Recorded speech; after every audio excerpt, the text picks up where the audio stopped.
Ang video na ito mga kaubayan ay tulad ng dati, ako po yung magpapakain ng aking mga alaga. Ngunit nangunguna po itong dalawa kong gwardya. Yan po. Yan. Sila na po ang nakabang sa gate kagad. Pagbukas ng gate na yan, ay magtatakbuhan na po sila kagad yan. At yung aking gansa po ay nandoon. Tatawagin ko po siya mga kaubayan. Gansoy! Gansoy! Halika na! Ito naman po yung dalawa kong pato mga kaubayan. Si Gansoy tinatawag ko po. Gansoy! Bilis! Halika na! Dalian mo at mag-exercise tayo! Bilis! Halika na! Ito na siya mga kaubayan. Halika na. Bilis. Nagugutom na po siya ng hina ng pagkain. Bigyan ko muna siya ng pagkain. Kasi hindi ko po siya napakain kahapon. Ay marami pala siyang pagkain mga kaubayan. Oh. Maraming pagkain si Gansoy mga kaubayan. Pati ito merong pagkain yung dalawa kong alagang pato nandun nagliligawan. Tubig na lamang po ang ikakarga ko. At tulad ng dati, pag ako po'y maglalagay ng tubig, itong aking gansa, nakapwesto na po yan at nakasunod. Gusto niya po siyang magbubukas ng tubig. Ayun na po siya, oh. Yan na po siya. Gusto niya po siyang magbubukas ng tubig. At ito nga mga kaubayan, hanggat papunta ko na buksan ng tubig, nakasunod si Gansoy. Ganyan lagi po yan araw-araw.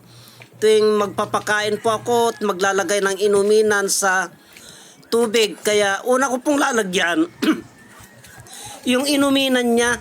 Yan pong inuminan ng aking alagang gansa. At itinapon ko yung dating tubig niya. Lilinisan ko muna. Ngunit itong si gansa parang gustong magpakarga mga kaubayan. Pag ganyan po na gustong magpakarga, ang gusto niya po yan, maliligo muna po siya. At yan po, pinaliliguan ko siya.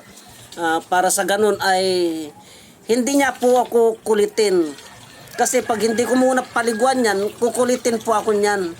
Yan, kontento na po siya. At ito medyo nabitin pa siya dahil mainit ang ulo. Gusto niya habulin yung aso. Kaya inunahan ko na napaliguan siya para hindi niya habulin yung aso. Kaya yan, kontento na po siya. Pag ganyan na nakaligo na, hanggat naglalagay po ako ng tubig, tinitignan ko po yung bunga ng aking mamangga. Nawala na po yung nasa mabababa. Siguro, nung wala ko ay inakyat ng mga bata. Ay kinuha ng mga bata kasi abot na abot ang ng mga bata yan mga kaubayan. Mababa lamang po yan. Kayang-kayang abutin ng bata. At yan nga po medyo napupuno na ito. At ililipat ko po ito. Ililipat ko naman itong tubig na ito dun sa inuminan ng aking pato. Ayun nga po sabi ng aking anakis, nandun siya tinitignan sa nagrereklamo at wala na nga daw yung mga bunga dun sa baba. Wala na yung gusto inalagaan niyang mga bunga na abot na abot niya. At ito ilinipat ko yung tubig at linilinisan ko naman itong inuminan ng aking mga pato. Kaya itinapon ko yung dating tubig niya mga kaubayan. At ayan nga yung aking dalaga ay lumabas na. Kasi parang nagtatampot, wala na yung mga bunga ng mangga niya. At tulad ng dati mga kaubayan, na pag mapupuno na po yan, papatayin ko na po at malapit na mapuno. Kaya lumapit naman yung pato ko at umiinom. Ayan po, pag puno na po na ganyan at papatayin ko na yung gripo, nakasunod na po kagad dyan si Gansoy. Nakasunod na kagad yan.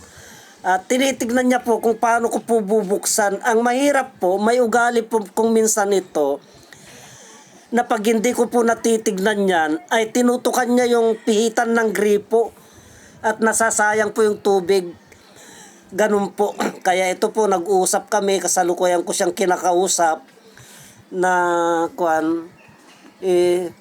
tahimik lamang po siya mga kaubayan. Kaya kaya yan, kinuha ko na yung mga kahoy na yan at ipunin ko at susunugin ko na po. Pero hindi muna po sa ngayon dahil busy pa po ako ngayon. Sa mga ibang araw po ay susunugin ko na po yan, yung mga kalat na yan. At ito nga, tapos na ako sa gawain ko dito sa kanila at ako naman po ay palabas na. Kaya hanggang dito na lamang po at marami pong salamat.